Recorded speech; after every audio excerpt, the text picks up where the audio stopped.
Lord Cornwallis fort William presidency के governor general रहे।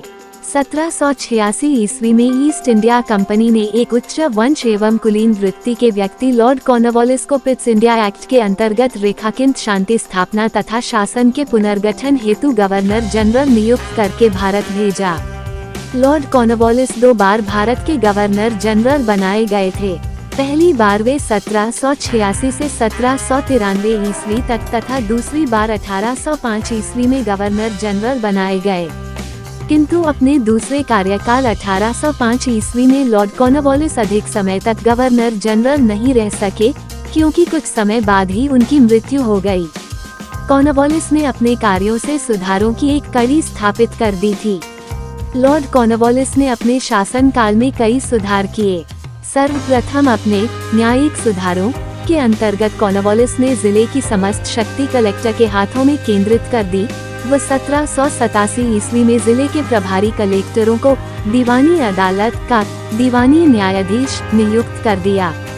1790 से 1792 ईस्वी के मध्य भारतीय न्यायाधीशों से युक्त जिला फौजदारी अदालतों को समाप्त कर उसके स्थान पर 4 भ्रमण करने वाली अदालतें 3 बंगाल हेतु व 1 बिहार हेतु नियुक्त की गई। इन अदालतों की अध्यक्षता यूरोपीय व्यक्ति द्वारा भारतीय काजी व मुफ्ती के सहयोग से की जाती थी। कॉर्नवालिस ने कानून की विशिष्टता का नियम, जो इससे पूर्व नहीं था, भारत में लागू किया। लॉर्ड कॉर्नवालिस ने 1793 ईस्वी में प्रसिद्ध कॉर्नवालिस कोड का निर्माण करवाया, जो शक्तियों के पृथकीकरण सिद्धांत पर आधारित था। कॉर्नवालिस संहिता से कलेक्टरों की न्यायिक एवं फौजदारी से संबंधित शक्ति का हनन हो गया और अब उनके पास मात्र कर संबंधित शक्तियां ही रह गई थीं। उसने वकालत पेशा को नियमित बनाया। 1790 से 1793 ईस्वी के मध्य कॉर्नवालिस ने फौजदारी कानून में कुछ परिवर्तन किए, जिन्हें अंग्रेज संसद ने 1797 ईस्वी में एक अधिनियम द्वारा प्रमाणित कर दिया। इन सुधारों के अंतर्गत हत्या के मामले में हत्यारे की भावना पर अधिक बल दिया गया, न कि हत्या के अस्त्र अथवा ढंग पर।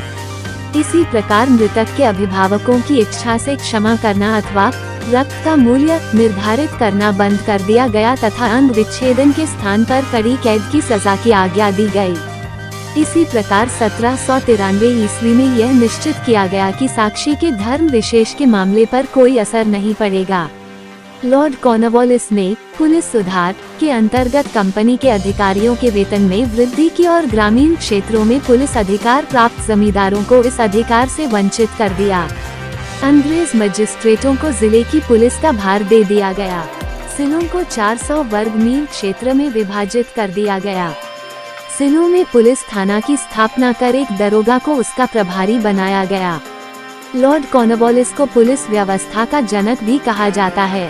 प्रशासनिक सुधार के अंतर्गत कंपनी के अधिकारियों एवं कर्मचारियों के वेतन में वृद्धि की गई और व्यक्तिगत व्यापार पर पाबंदी लगा दी गई।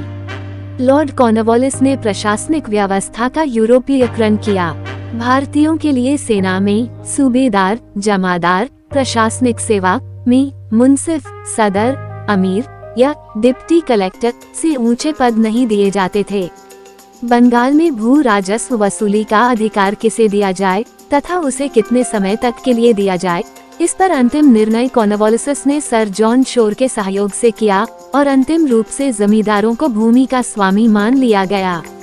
ज्ञातव्य है कि जेम्स ग्रांट ने कॉर्नवालिस तथा सर जॉन शोर के विचारों का विरोध करते हुए जमींदारों को केवल भूमि का संग्रहकर्ता ही माना था तथा समस्त भूमि को सरकन की भूमि के रूप में मान्यता दी थी।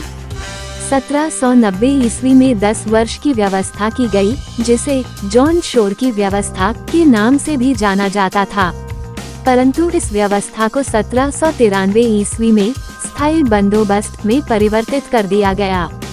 जमींदारों को अब भू राजस्व का 8/9 भाग ईस्ट इंडिया कंपनी को तथा 1/9 भाग अपनी सेवाओं के लिए अपने पास रखना था। इस व्यवस्था के अनेक दोष सामने आए। यद्यपि कंपनी ने इसे पूरी तरह अपने हित में बताया, परंतु शीघ्र ही यह व्यवस्था उत्पीड़न तथा शोषण का साधन बन गई। करों की संख्या 36 से घटाकर 23 कर दी गई। पुरानी राजस्व समिति का नाम राजस्व बोर्ड रख दिया गया। लॉर्ड कॉर्नवालिस ने व्यापार बोर्ड के सदस्यों की संख्या घटाकर 11 से 5 कर दी तथा ठेकेदारों के स्थान पर गुमाश्तों तथा व्यापारिक प्रतिनिधियों द्वारा माल लेने की व्यवस्था बना दी। कॉर्नवालिस को भारत में नागरिक सेवा का जनक माना जाता है।